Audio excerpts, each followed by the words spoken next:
Birds are beautiful and fascinating creatures, a treasured addition to the British landscape that everyone can enjoy. Whether you live in the heart of the countryside or in a high-rise city flat, birds are all around. The species may vary, but the joy of watching their antics at close quarters is irresistible. This programme has been designed to help you make the most of watching the birds that visit your garden.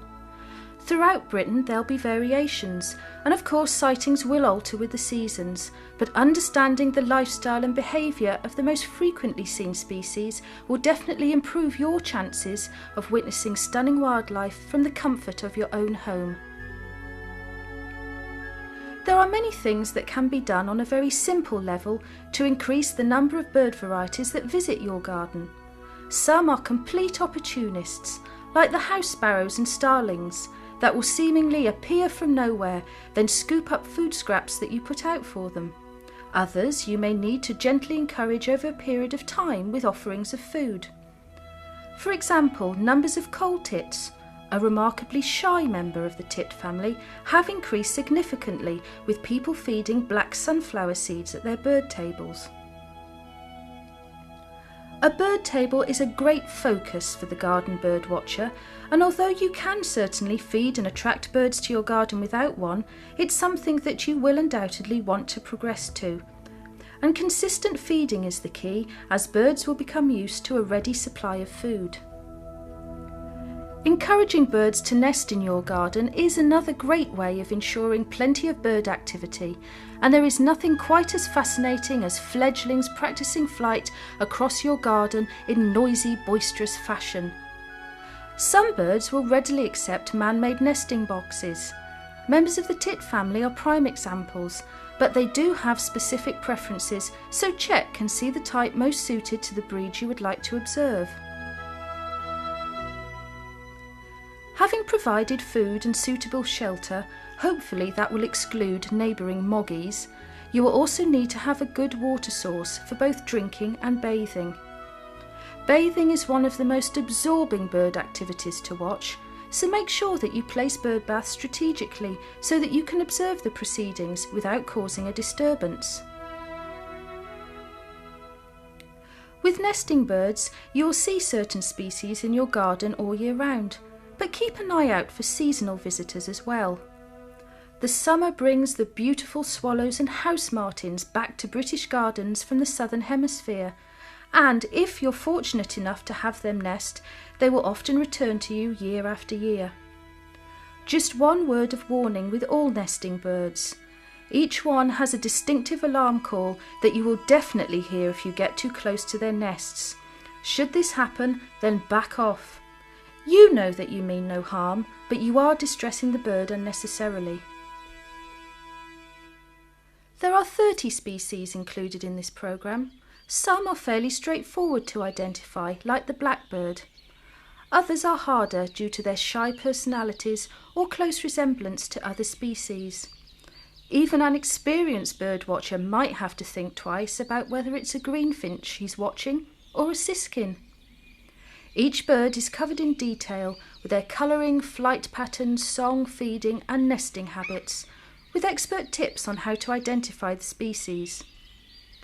As you progress, then a more extensive bird identification book may be of help, but for getting started, you'll find everything you need in British Birds in Your Garden.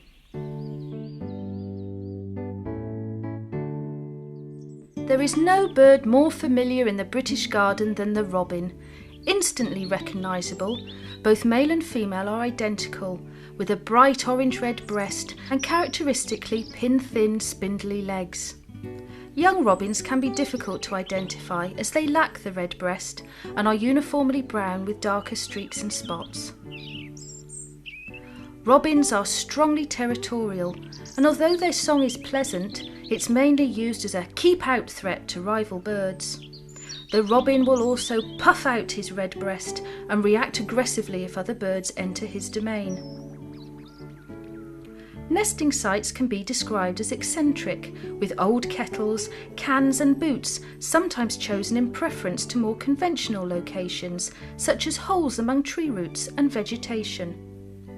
If you put out an open-fronted nesting box, then a robin will readily accept it, and there can be 3 broods a year, each producing 3 to 5 offspring. The eggs hatch after 13 days and the young fly 2 weeks later. The robin's intelligent, friendly nature has made it a great favourite, and of course at Christmas time the image of this crimson-breasted bird in the snow adorns thousands of greeting cards, a much-loved symbol of the festive season.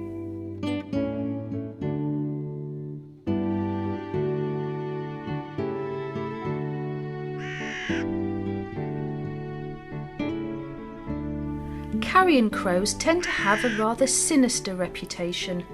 With their black plumage and powerful beaks, their lifestyle does little to make them more endearing.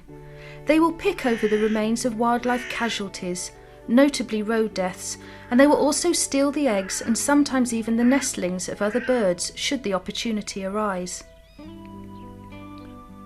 As a species, the crow is very resourceful and intelligent. They will expertly clear the waste bins of supermarkets and open snail shells and nuts by dropping them from a height onto a hard surface. Both male and female are alike in appearance, and as parents they are extremely dedicated to their offspring. They also pair and remain faithful for life. In rural areas, the crow is very common and also seen frequently in more urban environments. Their bulky nests are easy to see high up in trees, or, if resident near the coast, then on cliff ledges. Each brood will consist of 3 to 5 eggs, which will hatch after 20 days. The young usually leave the nest after about 5 weeks, but may well remain with their parents until late summer and even into the autumn months.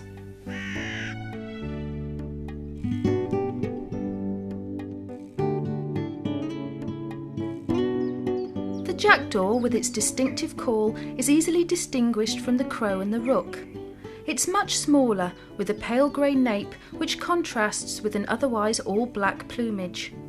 Jackdaws also have strikingly pale eyes, which perhaps give them a shifty appearance, in keeping with their dubious reputation.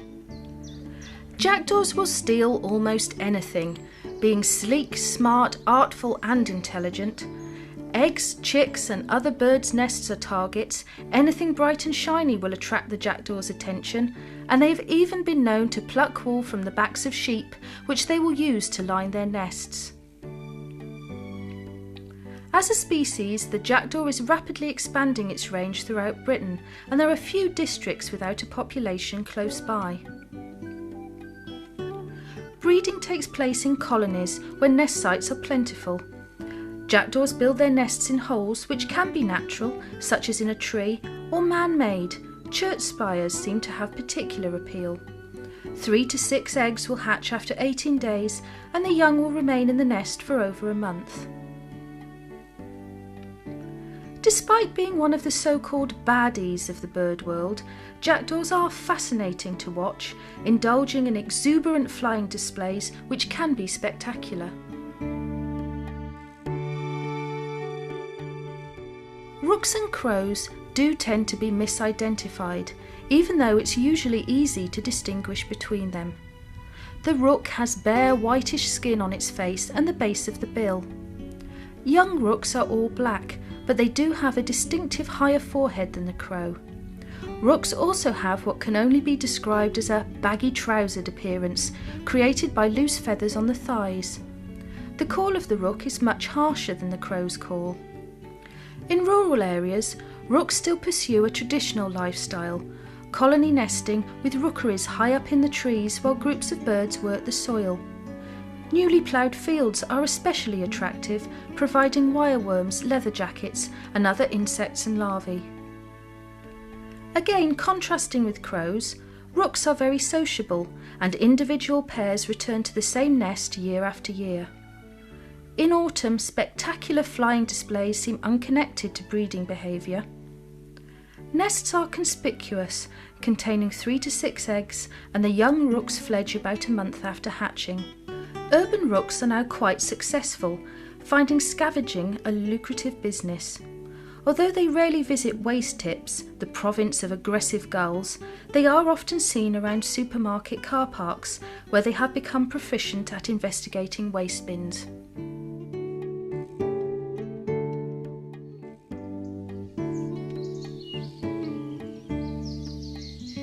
A male bullfinch has stunningly beautiful colouring, pink, grey and white with a distinctive black cap, and although similar, the female's colouring is far more muted. They are shy, secretive birds, no doubt a learned response, as the bullfinch's ability to decimate buds on fruit trees has done little to endear them to farmers and gardeners, and they sometimes get treated as pests. In truth, you're more likely to hear the characteristic mellow fluting call of a bullfinch from a hedgerow than you are to actually see one. But you never know. Many regular birdwatchers have been rewarded with a sight of a flash of colour disappearing into the nearest thicket. Bullfinches pair for life, producing 2 clutches of up to 5 eggs each year. Their nests consist of a platform of twigs supporting a neat cup of rootlets, well hidden in the depths of a bush. Chicks hatch after 2 weeks, with the young bullfinches fledging about a fortnight later. Whereas many species of finch are lively and busy, often flocking together to head out to the countryside at certain times of the year, the bullfinch is rather sedentary, rarely moving beyond a few kilometres when it's not raising young.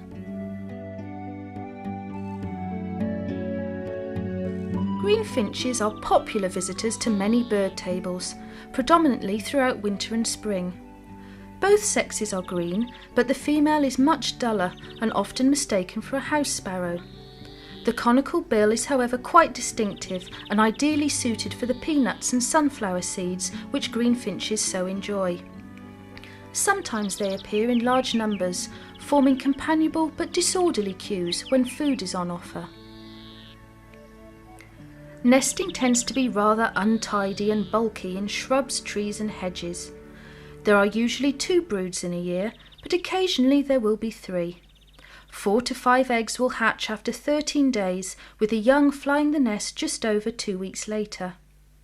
During the late summer and autumn, flocks or family parties of greenfinches will move to the countryside in search of food. But if humans regularly stock garden tables, this is one bird that will rarely stray far.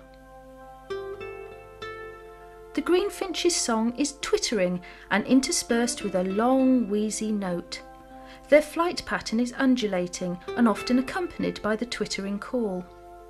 There are other garden birds that can sometimes be mistaken for greenfinches, particularly since the increase in siskin numbers. Both birds are of similar colouring, but the greenfinch is considerably larger. The siskin is a relatively recent addition to British bird tables, having at one time only been found in Scotland and Ireland. Its main stronghold is still the Scottish Highlands, but with a nationwide increase in conifer plantations, the species has become far more widespread. The male siskin has bright green and yellow plumage, with the addition of a black cap which the females lack, as well as being somewhat duller. They could be mistaken for a greenfinch, but siskins are considerably smaller and will characteristically feed at a nut holder with their heads hanging down. The siskin seems to be particularly attracted by red-coloured peanut holders, possibly because their favourite natural food source is the red alder cone. Conifer plantations are the siskin's preferred nesting site, but gardens planted with junipers and cypresses have occasionally been selected.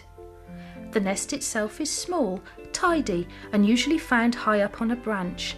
There are 2 broods per year, each containing 3 to 5 eggs, which hatch after 12 days, and young siskins will fly the nest after about 15 days. This bird is definitely an added bonus for the garden watcher. They are fascinatingly assertive feeders that will appear all year round.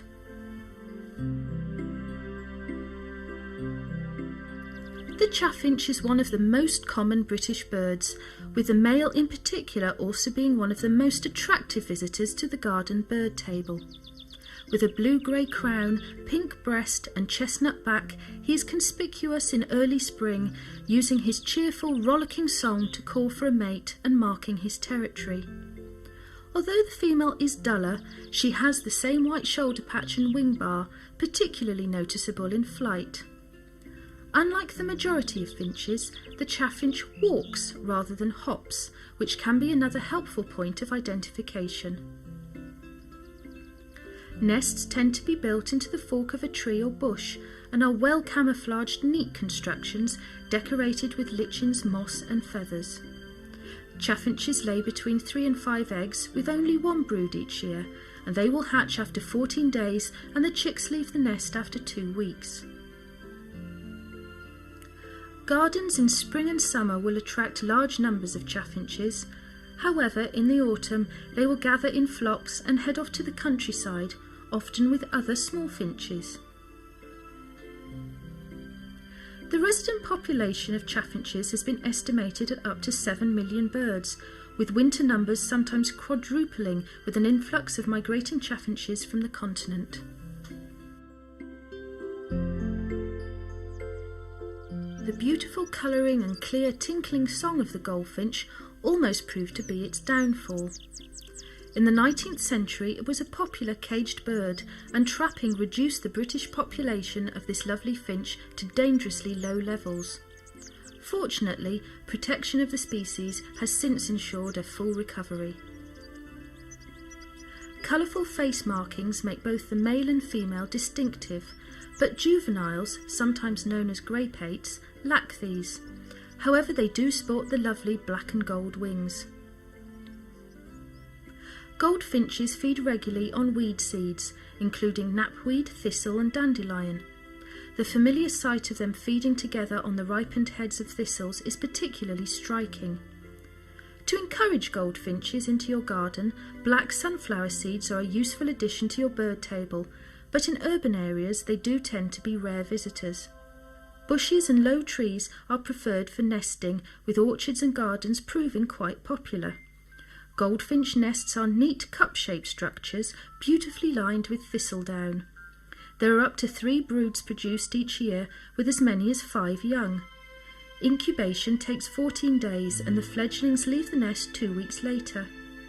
Many goldfinches head for France or Spain in winter, with remaining birds often gathering together in sociable groups. There was a time, and not so long ago, that the house sparrow was the 3rd most abundant bird in Britain. Urban populations seem to be the most in decline, suggesting that pollution, particularly vehicle emissions, may well be to blame. Originally a Eurasian species, the sparrow is both adaptable and streetwise, enjoying a good living and close association with man. However, it remains constantly wary and uncertain of the relationship. Sparrows can be seen all year round, and their noisy, unmusical song can be heard frequently and even more loudly than usual when a male is attempting to impress a prospective mate. Nests can be found in close proximity to the sparrow's human neighbours, under eaves, in roofs and hedges. A prolific species, it produces 3 or more broods in a year, with as many as 5 eggs laid each time. The chicks hatch after 12 to 14 days, with the young flying the nest when they are 2 weeks old. Despite declining numbers, the fact that the sparrows reproduce at such a frequent rate should ensure their survival. But this is not a species that the garden watcher can take for granted anymore, which will perhaps make everyone more appreciative of this delightful little bird.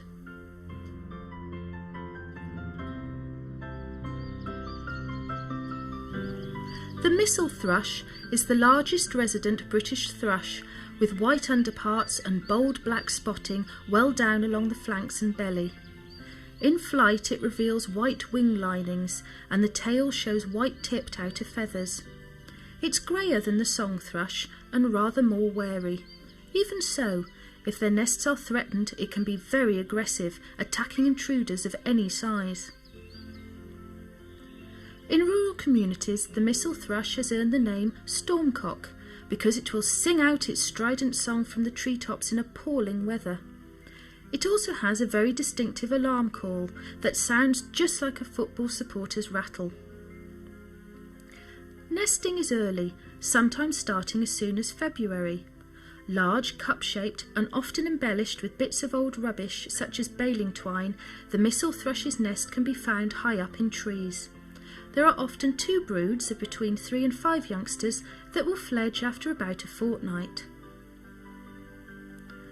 When breeding is complete, missel thrushes are a familiar sight, particularly in the countryside.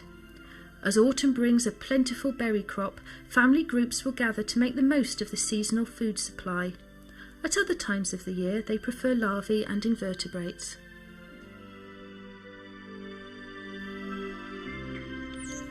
There was a time when the starling was considered to be the most common bird in British gardens, with huge flocks of them seen on a regular basis. However, in recent times, their numbers have been quite drastically reduced, and research is ongoing as to why. Occasionally, starlings foraging on a lawn can be mistaken for the female blackbird, but on closer inspection they are very different creatures. The starling has an iridescent plumage with purple, green and blue reflections, and in winter months its feathers are tipped with white or buff, giving a speckled appearance. Starlings roost in large flocks, often making a spectacular display at dusk, congregating in woods or thickets in the countryside or on buildings in more urban environments. They are fascinating to watch, noisy and busy before settling.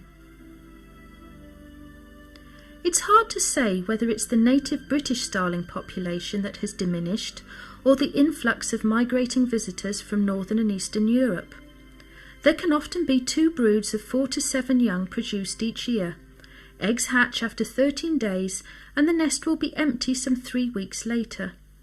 Nesting sites are diverse, with holes, roofs, boxes, wall cavities and a variety of other locations proving to be surprisingly suitable.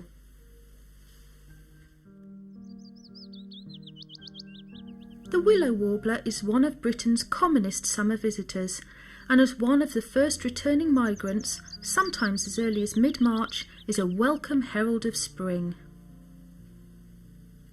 This is not an easy bird to identify, as it's remarkably similar to its close relative, the chiffchaff, in appearance. It's mainly green, olive buff with lighter underparts, and although it's said to have paler flesh-coloured legs, when compared to the chiffchaff, this isn't reliable. The only sure way to tell is when you hear their song. A willow warbler delivers a sweet descending trickle of notes, whereas the chiffchaff simply repeats its own name over and over again. Once returned to Britain, this woodland species is a popular garden visitor, and as some don't migrate, can occasionally appear at winter bird tables. Nesting will begin by the end of April as beautiful domed structures of grass lined with feathers are carefully concealed at ground level. Up to 7 eggs are laid at a time, hatching after 13 days. Young willow warblers will fly the nest when they are about 2 weeks old. Migrating birds will depart as late as mid-October, heading for the warmer temperatures of Africa south of the Sahara Desert.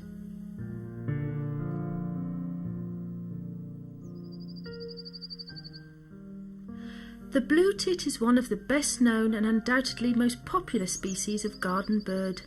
With delightful blue and yellow plumage, it's easily recognisable, also having a distinct small compact shape.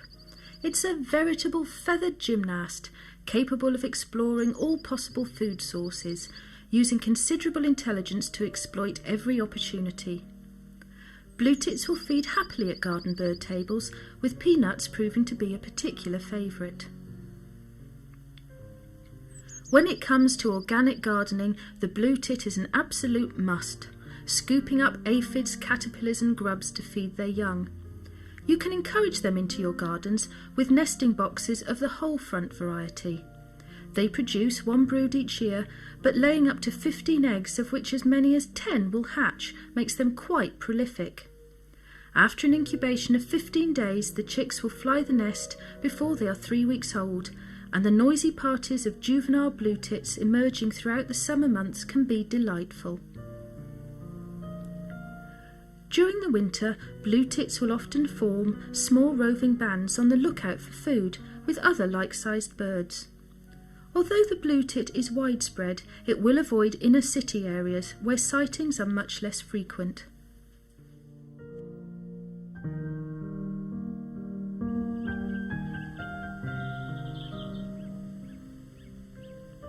Despite its name, the marsh tit is not associated with marshland. It much prefers a woodland habitat, although often close to bogs and other damp areas. This delightful little bird, about the same size as a blue tit, can be rather tricky to identify. Not unlike the coal tit, it's remarkably similar in appearance to the willow tit. The only difference is the marsh tit's glossy black cap in contrast to the willow tit's dull and sooty black cap. To make certain, though, you'll need to hear the song. The marsh tit has a soft pee-choo call and bubbling chickabit song, as opposed to the willow tit's buzzing rising notes.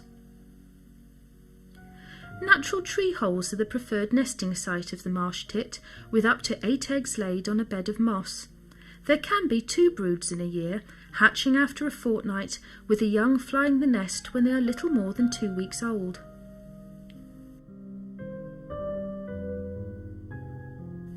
If you have a garden close to woodland, you may well spot a marsh tit, and they have been known to occupy a standard nest box, but this is a very shy species, and other birds can often chase them away.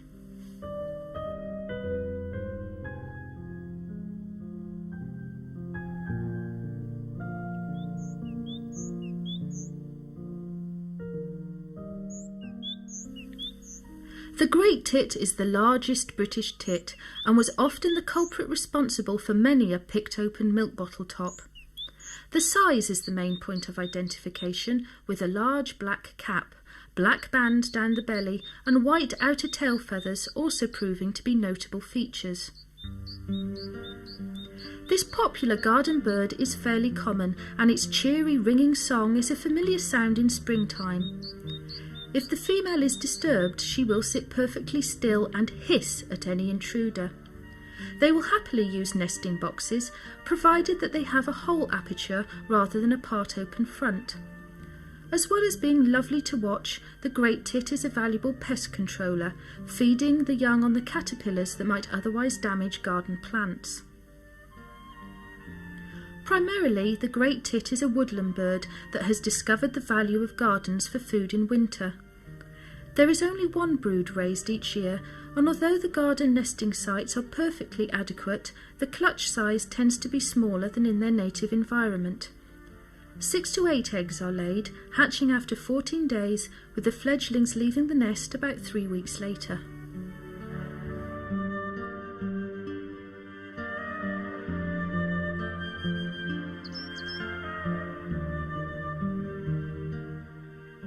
Coal tits are smaller than the blue tit, and they have a distinctive black cap, prominent white nape patch and 2 white wing bars. It can be more difficult to distinguish the coal tit from marsh and willow tits. However, they don't have the white nape and they lack the wing bars. The availability of black sunflower seeds for garden birds has increased coal tit numbers in Britain dramatically. The volume of seeds which disappear from food dispensers is staggering, and although no one knows for sure, it seems that these delightful little birds store up to 60% of what they take in secret caches. When it comes to nesting, the coal tit is much more cautious than other tits. They will occasionally use nest boxes, but much prefer holes, quite often at ground level, with old rodent holes proving popular.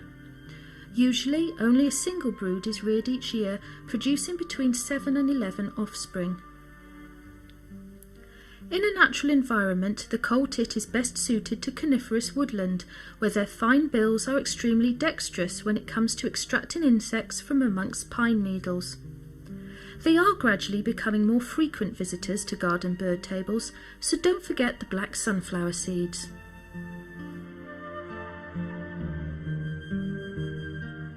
The long-tailed tit is a tiny, fragile bird that, if it were not for its very long tail, would be Britain's second smallest bird.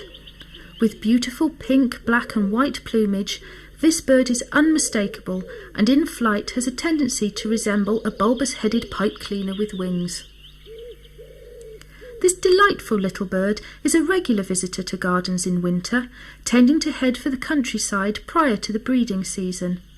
They return to gardens in late June, early July, often bringing their offspring with them. Throughout the years, severe winters have had catastrophic effects on this vulnerable species, but fortunately numbers recover remarkably quickly in milder weather. They feed almost exclusively on tiny insects and larvae, which is why freezing conditions cause them such problems, but they have developed a taste for peanuts. A ready supply of garden food is always helpful. Of all nests, the long-tailed tit's is an engineering masterpiece, domed and lined with thousands of tiny feathers.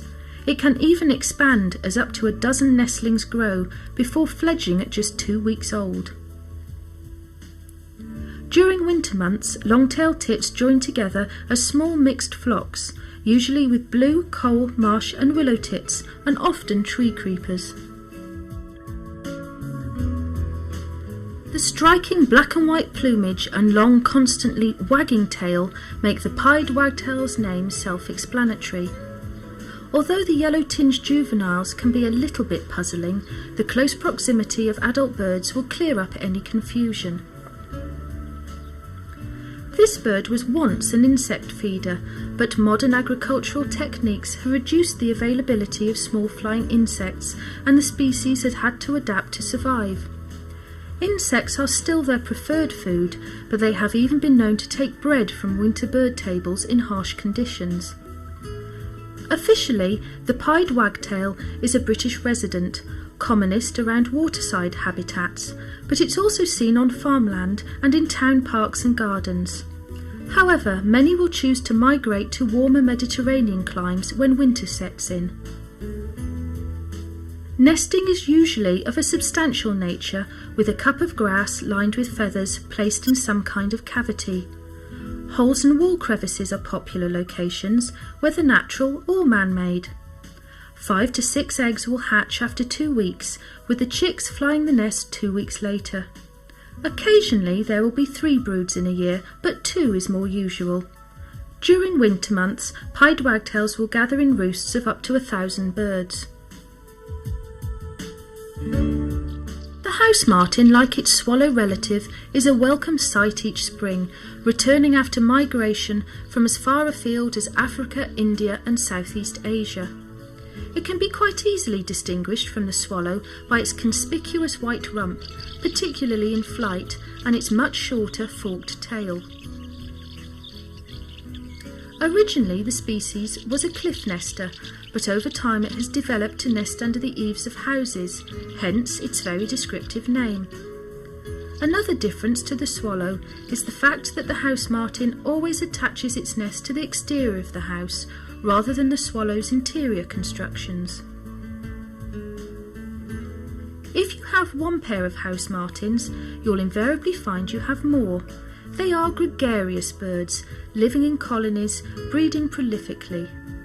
Each pair can produce 3 broods a year, usually containing 4 to 5 eggs, which incubate within 15 days. The young house martins fly by the time they are 3 weeks old. A house martin colony will appear intensely active, with lots of swooping from swarms of chirruping birds. Quite often, the offspring of an earlier brood will help in the feeding of subsequent nestlings. Unfortunately, house martin numbers are in decline, but thanks to prolific breeding, they remain fairly widespread.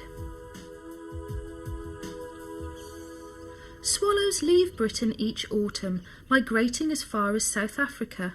It means that by the time this little bird returns in the spring, it will have completed a 12,000-mile round journey. Their navigation skills are also highly developed, as adults invariably return annually to the same nesting site. Their sculpted appearance is geared to flight, with the swallow's long streamlined tail distinguishing it from the shorter-tailed house martin, a species that it is sometimes confused with. Swallows are even able to feed on the wing, hawking for insects up to the size of butterflies. Sadly, swallow numbers have declined in recent years, probably due to increased hygiene on farms, which has resulted in a substantial reduction of insects. The swallow builds its nest inside a building, often on a beam in an open barn, shed, or sometimes a garage. 4 to 6 eggs will hatch after about a fortnight, and the young swallows will fly the nest 3 weeks later. There are up to 3 broods produced each year, but really late October nestlings are sometimes abandoned, as the urge to migrate overtakes the parents. There's no other bird species quite so closely associated with the British summer as the graceful swooping swallow.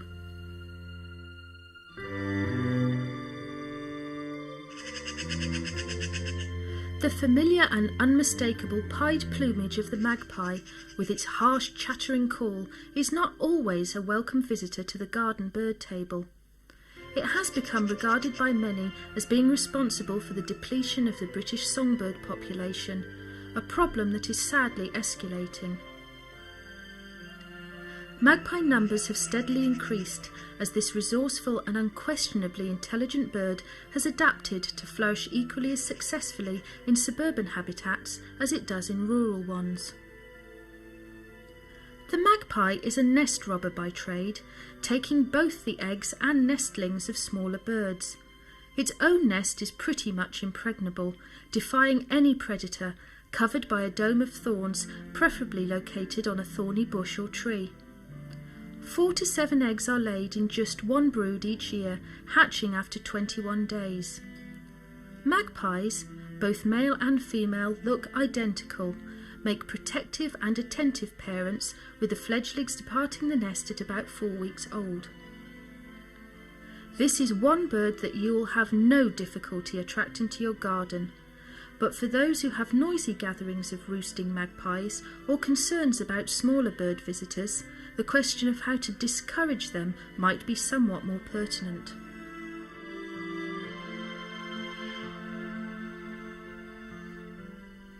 There are some birds that are still a rare treat for the garden birdwatcher, and happily in recent years the exotic-looking jay is one of them.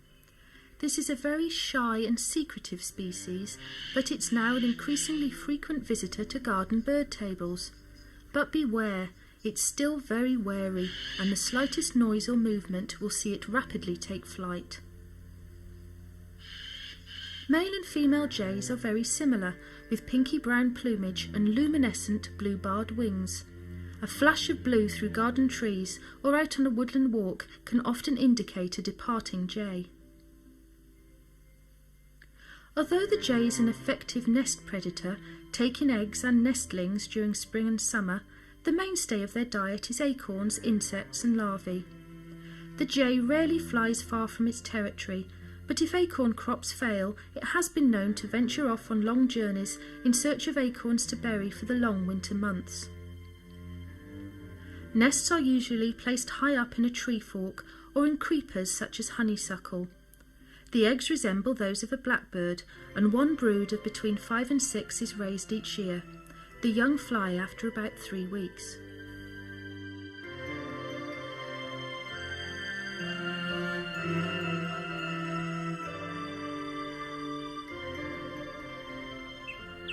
The melodious sounds of the song thrush can be heard pretty much all year round, and the distinctive repetition of musical phrases will instantly identify this wonderful bird. Although similar in appearance to the missel thrush, the song thrush is smaller, with the spotting on the underparts being less dense. Unfortunately, this species in Britain is in decline, and many are concerned that changes in farming practice is causing the problem. However, it may lie much closer to home.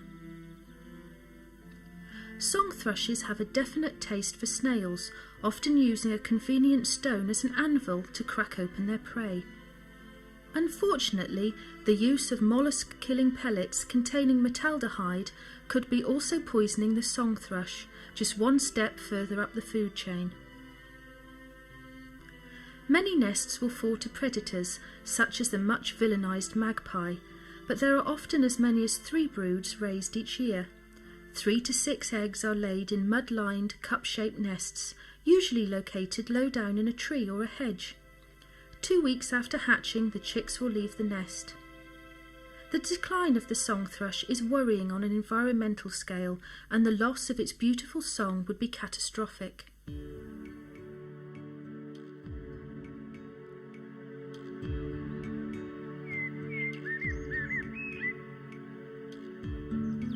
Of all garden birds, the blackbird is one of the most easily recognisable. With jet black plumage and distinctive yellow bill, the male of the species is a familiar sight in gardens all over Britain, and although the female is browner with a dark bill, she too is easy to spot. A fluent songster, the blackbird is a melodious contributor to the dawn chorus, but is perhaps better known for its loud alarm call. Blackbirds will seem very busy right through the summer months, often raising as many as 3 broods of young.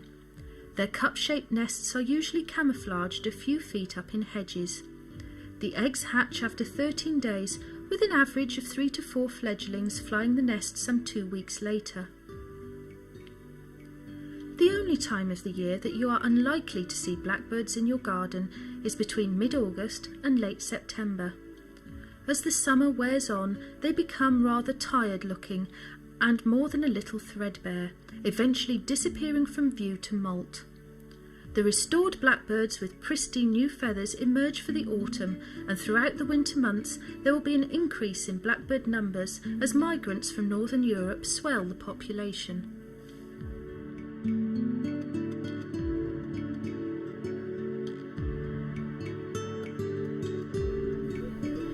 There's something very appealing about collared doves flitting in to feed at a garden bird table, but surprisingly they are a relatively new addition to the British landscape. There was a spectacular spread of the species across Europe during the 1930s, and the first pair to arrive in Britain did so in 1955. Although the rate of expansion has now slowed down, they are well distributed nationwide, usually associated with humans, occurring in towns, gardens, parks and farmland. In appearance, the collared dove is the size of a small pigeon with a warm grey colouring. The major point of identification is the narrow black half collar on the neck. In flight, the tail appears square-ended, with the base black and the remainder white, as opposed to the turtle dove's more rounded tail. The song of the collared dove is a distinctive repetition of 3 coos, with the emphasis always being upon the second. Nests are flimsy, built of twigs, grass and roots, located in conifer or evergreen hedges.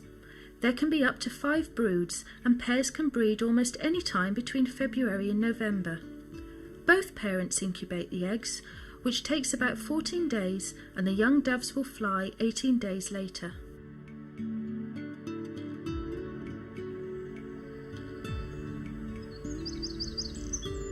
It's a commonly held belief that the wren is Britain's smallest bird, but in fact the goldcrest holds that honour just a quarter of an inch shorter. An explosive burst of song from a garden shrub may well herald the appearance of the nonetheless tiny wren, which has an amazingly loud voice. With a distinctive upward-pointing tail and barred brown plumage, the wren is an attractive sight, and although not a regular bird at garden tables, an offering of tiny mealworms on the ground may well entice them in. The wren has a feisty character, and when disturbed, even much larger creatures will be scolded with sharp ticking notes and a torrent of abuse, particularly when their nests and young seem under threat. Populations of wrens are actually healthier than people expect, but harsh winters will badly deplete numbers. Nesting is usually concealed in a recess in a tree trunk or bank, but a variety of bizarre sites around buildings and gardens have been known. The wren also builds additional nests, but only one will be lined with feathers for use. There are 2 broods of 5 to 6 offspring produced each year, and it takes about 2 weeks for the fledglings to fly the nest.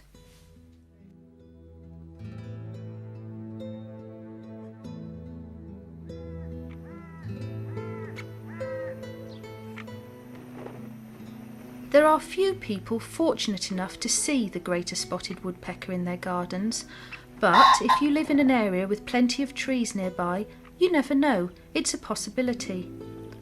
This bird relies on old trees for food and nesting sites, equally at home in both coniferous and broadleaf plantations.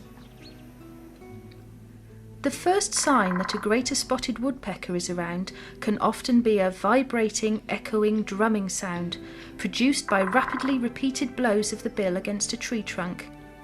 The sound is very distinctive and can be heard over a considerable distance.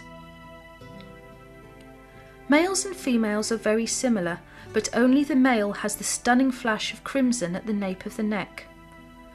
Although these birds are visible all year round, it's much easier to see them in winter when the trees are bare. A Greater Spotted Woodpecker is capable of drilling holes in telegraph poles, but for nesting it prefers soft or decaying trees. They only produce a single brood each year, but this can mean up to 7 chicks. The eggs hatch after 16 days, with the young birds leaving the nest when they are 3 weeks old.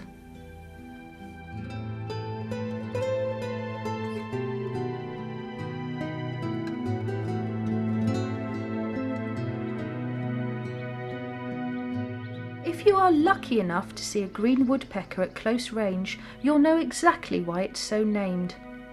Male and females have the distinctive green colouring, but the male has a red moustache streak, with the female sporting a black one.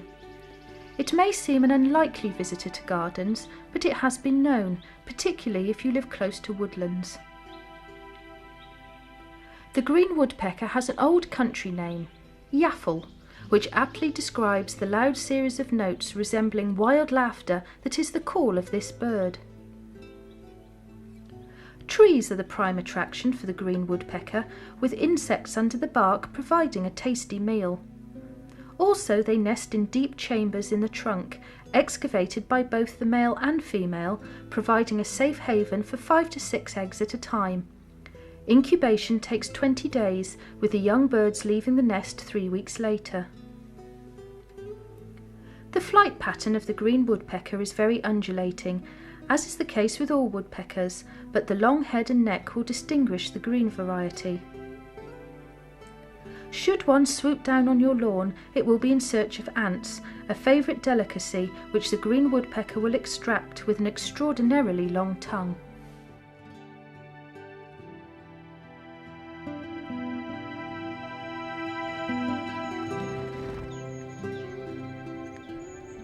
The pheasant was possibly brought to Britain by the Romans, but the Normans are usually accredited with its introduction in the 11th century. Originally from Asia, the pheasant's great popularity was due to its tasty meat, which particularly at Christmas time is still much in demand today. As a game bird, thousands are reared artificially, but there are also well-established wild populations.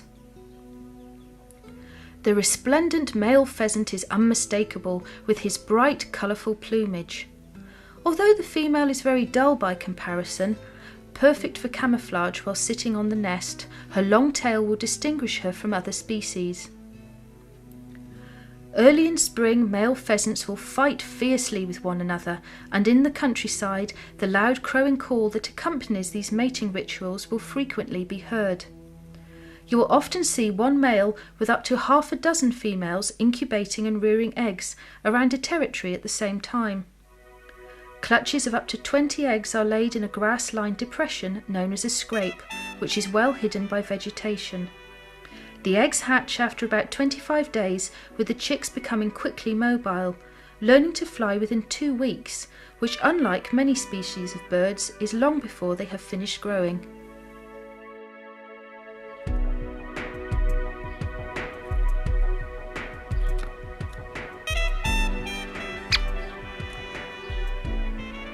One of the greatest joys of watching British birds in the garden, or anywhere else for that matter, is the immense variety of species that can be seen. To pick 30 birds to feature in this programme has perhaps excluded a few favourites, but the aim has been to provide a guide that will help you to be realistic about what you might actually see. There are also things that can be done to improve the chances of seeing certain species, and helpful information has been included throughout to point you in the right direction. But be warned. Bird watching is delightfully addictive, and in modern times, with ozones disintegrating and global warming an ominous threat, humans can be so busy considering wildlife on a worldwide scale, it's possible to sometimes miss the wealth of feathered creatures that live literally on our very own doorsteps. Country folk and town dwellers alike are all surrounded by beautiful birds, and once you start to look a little more closely at the wonderful wildlife supported in your own particular environment, your interest will grow, and this will become a fascinating preoccupation which can, and invariably does, last a lifetime. There is a birdwatcher's code, and although there's no need to get bogged down with rules and regulations, it's worth being aware of important issues. Firstly, the welfare of the birds is paramount. Secondly, their habitat must be protected. Thirdly, keep disturbance to birds and their habitat to a minimum. 4. When you find a rare bird, think carefully about whom you should tell. 5. Do not harass rare migrants. 6. Abide by the Bird Protection Acts at all times. 7. Respect the rights of landowners. 8. Respect the rights of other people in the countryside. 9. Make your records available to the local bird recorder so that they may help to build up a picture of bird movements. And lastly, behave out and about as you would when bird watching at home. It really is a case of thinking from the bird's point of view. The trouble is, as our interest grows, we want to know more and more, which can be intrusive if we get carried away. One of the nicest things that will come out of developing a relationship with the birds in your garden is the fact that you will also become an important part of the bird's ecosystem. Thousands of like-minded individuals, the length and breadth of the nation, are quietly helping to encourage and support what can, in certain cases, be bird species under threat. It's sometimes difficult to accept that everyday birds, such as the starling and the sparrow, are now going into a decline. They have been a part of the British garden landscape for as long as anyone can remember. Endangered no longer necessarily means rare, and thanks to garden bird tables and the keen following of watchers everywhere, there is a good chance that things can be improved. Not only are you guaranteed to get great pleasure out of watching the birds in your garden, you will also be helping towards nature conservation, creating a safe haven in which all species can survive and flourish.